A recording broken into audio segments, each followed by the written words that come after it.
Assalomu alaykum rahmatullohi va barakatuh. Oxirigacha eshitishga harakat qiling. Bir ajoyib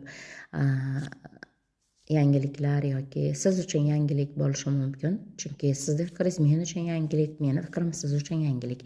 Bugun men siz bilan 14-sana to'g'risida, tug'ilgan insonlar to'g'risida, ularning ongi, ularning talantlari, ularning qadriyatlari nimadan iborat ekanligini ochib beraman. Qarangki, Di xonim maktabida o'qiganman va uni shogirdlaridanman. Biz u yerda o'qigan paytimizda men kimman degan savolga javob yozganmiz. Va bu savolga hali ham javob topaman va yozaman. Va shu paytda men o'zimni bildimki, masalan, ba'zi bir onglarga mantiq muhim, aniqlik muhim. Bu insonlar masalan o'zini qirralarini ochmoqchi bo'ladi.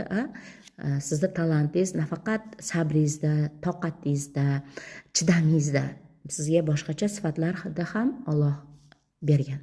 14 raqamidagi insonlarda raqamlarni o'rgangandan so'ng albatta o'zimda ham tug'ildi. Hayotiy va tushunarli qilib tushuntirishga harakat qilaman. Qarang. 1 va 4. Bu bir fikr bo'lsa, bir g'oya bo'lsa, bu insonlarga nayza o'qidek nur bo'lib keldi miyasiga. Endi 4 bu 4 burchak. Va 4 burchak bu 4 tomoni ham teng. Ya'ni bularga hamma tomonlama pasti, balandi, ham o'lchamdagi fikrlar keladi degani. Bular keladi bu insonlarga. Chunki bular 14-sanada tug'ilgan. Bu insonlarga keldi, hamma tomonlama to'g'ri. Bu insonlar ikkilanmasdan o'zlariga kelayotgan fikrni hamma tomonlama mantiqan to'g'riligiga ishonch bilan gapirgan paytlarida bir deganda shunday deyishingiz mumkin. Senga fikr keldi, hamma tomonlama to'g'ri. O'zingga ishon va shuni gapir.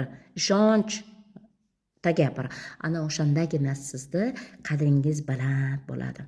Agarda siz o'zingizga gapirayotgan gaplaringizni gapirganingizdan so'ng boshqalar ishonmayotganga o'xshasa, siz uni isbotlayotgan bo'lsangiz yoki bir inson qiyinchilik paytida siz unga 360 gradusda miyasi ishlaydi-da, javob topa oladi-da, momentalni topadi, bir deganda topadi va u insonni har qandayga qo'lidan olib turib bu ko'prikdan, qiyinchilik ko'prigidan bu ko'prikka olib o'tib qo'ydi. Lekin bitta ham rahmat eshitmayotgan bo'lsangiz va sizni bular o'tgandan so'ng sizga unutib yuborayotgan bo'lsa, bilingki siz manfiy tomondasiz. Siz o'zingizni, talantingizni qadrini umuman yerga urib tashlagansiz. Buni qadrini